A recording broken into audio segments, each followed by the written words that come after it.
Hello, my name is Gary, and I was raised in the western United States, so I'm a native English speaker. I hope that you will enjoy this YouTube channel. Thank you for joining us. Around the World in 80 Days by Jules Verne, 1828 to 1905. Chapter 15, The Bag of Money Notes, releases thousands more pounds. The train pulled into the station, and Passepartout was the first to jump out, with Mr. Fogg following close behind. Mr. Fogg helped their companion, Aouda, down from the train. He planned to take her directly to the Hong Kong steamer to ensure she was settled comfortably for the journey. He didn't want to leave her alone while they were still in a risky situation. As they were about to leave the station, a policeman approached Mr. Fogg and asked, "Are you Mr. Phileas Fogg?" "Yes, I am." "Is this man your servant?" the policeman asked, pointing to Passepartout. "Yes, he is." "Then please follow me, both of you." Mr. Fogg showed no sign of surprise. To an Englishman, the law is sacred, and the policeman represented the law. Passepartout tried to argue, but the policeman silenced him with a tap of his stick, and Mr. Fogg signaled him to comply. "Can this young lady come with us?" Mr. Fogg asked. "She can," the policeman replied. Mr. Fogg, Aouda, and Passepartout were led to a pilkagari, a type of four-wheel carriage pulled by two horses. They got in and were driven away. No one spoke during the 20-minute ride to their destination. First, they passed through the Black Town, with its narrow streets, filthy huts, and impoverished residents.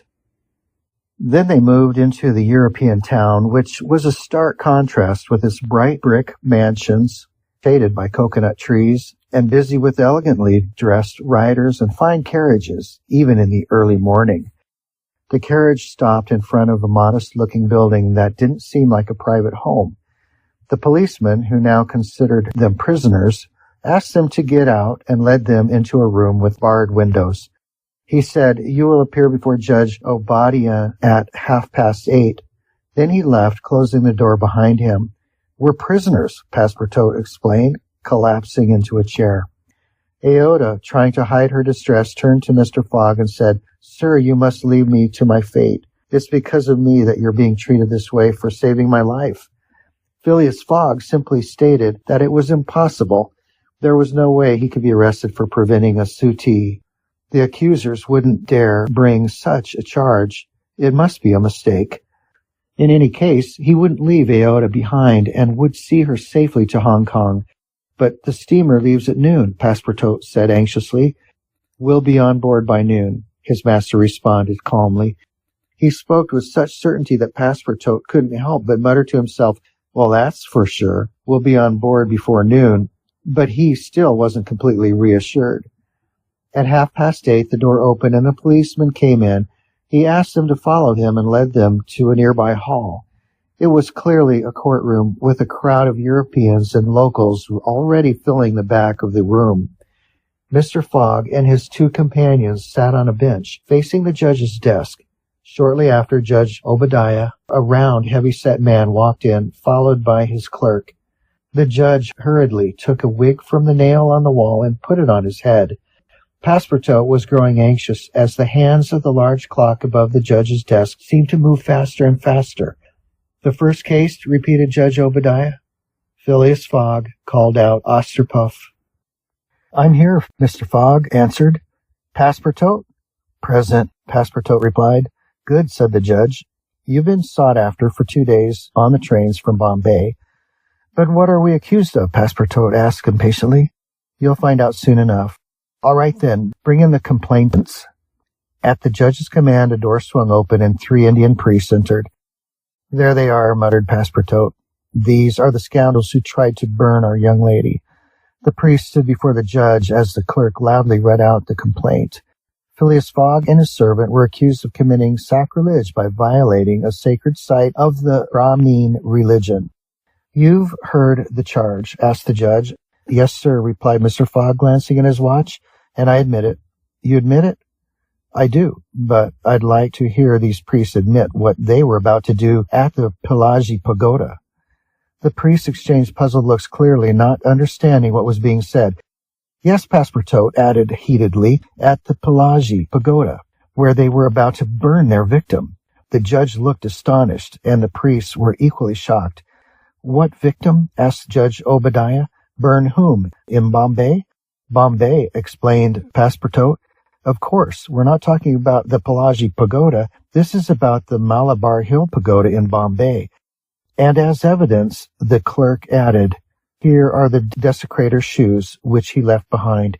He placed a pair of shoes on his desk. My shoes, Passepartout blurted out, unable to contain his surprise. You can imagine the confusion that overtook both Fogg and Passepartout, who had completely forgotten about the incident in Bombay that now had them detained in Calcutta. Detective Fix had anticipated how much Passepartout's blunder could work in his favor. Knowing that the English authorities dealt harshly with such offenses, he promised the priests a generous sum in damages and sent them ahead to Calcutta on the next train. Due to the delay caused by the rescue of the young widow, Fix and the priests arrived in Calcutta before Mr. Fogg and Passepartout. The magistrates had already been alerted by a message to arrest them upon their arrival. You can imagine Fix's frustration when he discovered that Phileas Fogg had not yet appeared in Calcutta. He concluded that the thief must have stopped somewhere along the way and taken refuge in the southern provinces. For 24 hours, Fix anxiously watched the station. Finally, he was rewarded when he saw Mr. Fogg and Passepartout arrive, accompanied by a young woman, whose presence completely puzzled him. He quickly fetched a policeman, and that's how the group ended up being arrested and brought before Judge Obadiah. The facts are admitted, asked the judge. Admitted, Mr. Fogg replied coolly. The English law protects all religions in India equally and strictly, the judge continued. Since Passepartout has admitted to violating the sacred pagoda on Malabar Hill in Bombay on October 29th, I sentence him to 15 days in prison and a fine of 300 pounds. 300 pounds, Passepartout exclaimed, shocked by the hefty sum. Silence, the officer barked.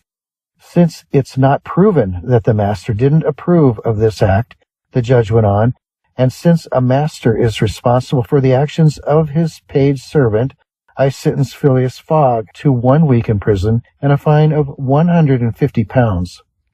Fix quickly rubbed his hands in satisfaction. If Phileas Fogg could be detained in Calcutta for a week, that would give the warrant plenty of time to arrive. Passepartout was stunned. His sentence would ruin his master. A 20,000-pound wager lost, all because he, like a fool, had entered that cursed pagoda. Phileas Fogg, as calm as ever, showed no reaction to the judgment. Just as the clerk was about to call the next case, he stood up and said, I'll post bail. That is your right, replied the judge. Fix's heart skipped a beat, but he relaxed when the judge announced that the bail for each prisoner would be 1,000 pounds. I'll pay it immediately, said Mr. Fogg, pulling out a roll of banknotes from the carpet bag Passepartout had with him and placing them on the clerk's desk. This amount will be returned to you upon your release, said the judge. In the meantime, you're free on bail. Let's go, Fogg said to his servant. But can't they at least give me back my shoes? Passepartout grumbled. These shoes sure came at a high price, Passepartout muttered as they were handed to him. More than 1,000 pounds each. Mr. Fogg, offering his arm to Iota, left the courtroom with the dejected Passepartout trailing behind. Fix still held on to the hope that the supposed thief wouldn't want to forfeit 2,000 pounds and might choose to serve his week in jail instead. He quickly followed Mr. Fogg's movements. Mr. Fogg hailed a carriage, and soon they arrived at one of the docks. The Rangoon was anchored half a mile away in the harbor with its departure signal already raised. It was 11 o'clock, and Mr. Fogg was ahead of the schedule. Fix watched as they left the carriage and boarded a boat heading for the steamer, and he stamped his feet in frustration. The scoundrel's getting away after all, he exclaimed. 2,000 pounds down the drain. He's as reckless as a thief. I'll follow him to the ends of the earth if I have to, but at this rate, the stolen money will be gone in no time. The detective wasn't far off with his guess. Since leaving London, between travel expenses, bribes, buying the elephant, bails, and fines, Mr. Fogg had already spent over £5,000. The reward for recovering the stolen money was quickly shrinking for the detectives. Chapter 16. Fix completely fails to understand what's being said to him. The Rangoon, a ship from the Peninsular and Oriental Company, sailed through the Chinese and Japanese seas. It was a steamer weighing about 1,770 tons, with engines producing 400 horsepower. Although it was fast, it wasn't as well equipped as the Mongolia. Phileas Fogg wished Aota could have been more comfortably accommodated, but the journey from Calcutta to Hong Kong was only about 3,500 miles, taking 10 to 12 days, and Aota wasn't hard to please.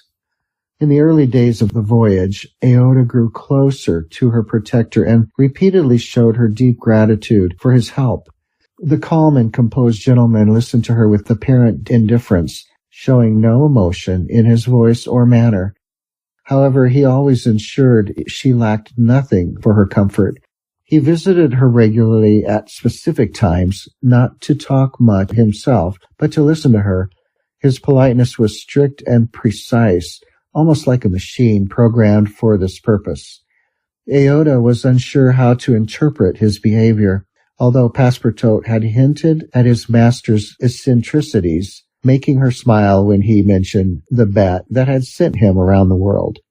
Nonetheless, she owed Phileas Fogg her life, and always viewed him through the lens of her gratitude. Aota confirmed the Parsee Guide's account of her life story. She did indeed come from the highest ranks of India's native races. Many Parsee merchants had made fortunes in the cotton trade, and one of them, Sir Jamsetjee Jejeebhoy, was even made a baronet by the English government. Aota was related to this prominent figure and hoped to reunite with her cousin, Gigi, in Hong Kong. She wasn't sure if he would protect her, but Mr. Fogg tried to ease her worries, assuring her that everything would be arranged precisely. Aota gazed at him with her large, clear eyes, but the unyielding Fogg remained as reserved as ever, showing no signs of being swept away by her gaze. The first few days of the journey were smooth, with good weather and favorable winds. Soon they spotted the large Andaman Island, the main island in the Bay of Bengal, with its saddle peak rising 2,400 feet above the waters. The view of the islands as they passed by was stunning. Vast forests of palm trees, bamboo, teakwood, giant mimosas, and tree-like ferns filled the landscape. Behind them, the elegant outlines of the mountains stood against the sky.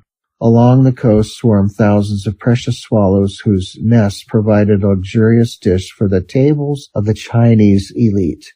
However, the beautiful scenery of the Andaman Islands soon passed, and the Rangoon quickly approached the Straits of Malacca, leading to the China Seas. Meanwhile, what was Detective Fix doing during all this? He had managed to board the Rangoon at Calcutta without Passepartout noticing. After leaving instructions to forward the warrant to him in Hong Kong if it arrived, he hoped to keep his presence hidden until the end of the voyage. Explaining why he was on board without raising Passepartout's suspicion would be difficult, especially since Passepartout believed he was still in Bombay. However, Fix knew he would eventually have to renew his acquaintance with Passepartout, as will soon be seen. All of Fix's hopes now rested on Hong Kong. The steamer stop in Singapore would be too brief for him to take any action, so the arrest had to happen in Hong Kong, or else the criminal might escape forever. Hong Kong was the last British territory on their route. Beyond that, China and America would offer Fogg almost certain refuge. Fix pondered these possibilities during his long hours in his cabin, repeatedly telling himself, if the warrant is in Hong Kong, I'll arrest him. If not, I must delay his departure at all costs. I failed in Bombay and Calcutta. If I fail in Hong Kong, my reputation is ruined. I must succeed no matter what.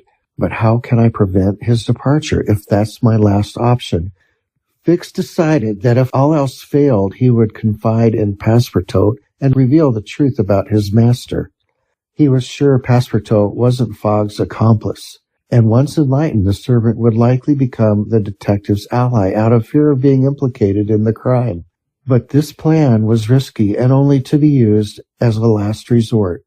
One word from Passepartout to his master could ruin everything. Fix was in a difficult situation, but then a new idea struck him. The presence of Aouda on the Rangoon with Phileas Fogg gave him more to consider. Who was this woman? How had she become Fogg's traveling companion? They must have met between Bombay and Calcutta, but where? Was it by chance, or had Fogg purposely gone to find this charming lady? Fix was puzzled. He wondered if there had been a scandalous elopement, and decided to use this potential scandal to his advantage. Whether Aouda was married or not, Fix planned to create enough trouble for Fogg in Hong Kong that he wouldn't be able to escape no matter how much money he offered. But could Fix even wait until Hong Kong? Fogg had a frustrating habit of quickly jumping from one boat to another, and he might be on his way to Yokohama before Fix could act. Fix resolved to alert the British authorities and signal the Rangoon before it arrived. This would be easy, as the steamer would stop in Singapore, which had a telegraph link to Hong Kong. He also decided to question Passepartout before taking any further action. It wouldn't be hard to get him to talk, and time was running out. Fix prepared to reveal himself. It was now October 30th, and the Rangoon was due to arrive in Singapore the next day. Fix left his cabin and went on deck. Passepartout was strolling back and forth at the front of the ship. The detective hurried over, pretending to be extremely surprised, and exclaimed, "You're here on the Rangoon." "What, Monsieur Fix, you're on board too," replied the genuinely astonished Passepartout, recognizing his acquaintance from the Mongolia. "I left you in Bombay, and here you are on the way to Hong Kong. Are you traveling around the world too?" No, Fix replied. "I'll be stopping in Hong Kong for a few days at least." Said Passepartout, looking momentarily puzzled. "But why haven't I seen you on board since we left Calcutta?" "Oh, just a bit of seasickness. I've been staying in my cabin. The Bay of Bengal doesn't agree with me as much as the Indian Ocean." "And how is Mr. Fogg?" "He's as punctual as ever, not a day behind schedule." "But, Monsieur Fix, you don't know that we have a young lady with us." "A young lady?" Fix replied, pretending not to understand. Passepartout then told him Aouda's story, including the incident at Bombay Pagoda, the purchase of the elephant for £2,000, the rescue, their arrest, the sentence from Calcutta court, and their release on bail. Fix, who was already familiar with the recent events, acted as though he knew nothing of what Passepartout described. Passepartout was pleased to find such an interested listener. "But does your master intend to take this young woman to Europe?" asked Fix. "Not at all. We're just going to place her under the protection of one of her relatives, a wealthy merchant in Hong Kong." "Nothing I can do there," Fix thought to himself, hiding his disappointment. "A glass of gin, Mr. Passepartout?" "Gladly, Monsieur Fix. We should at least have a friendly drink on board the Rangoon."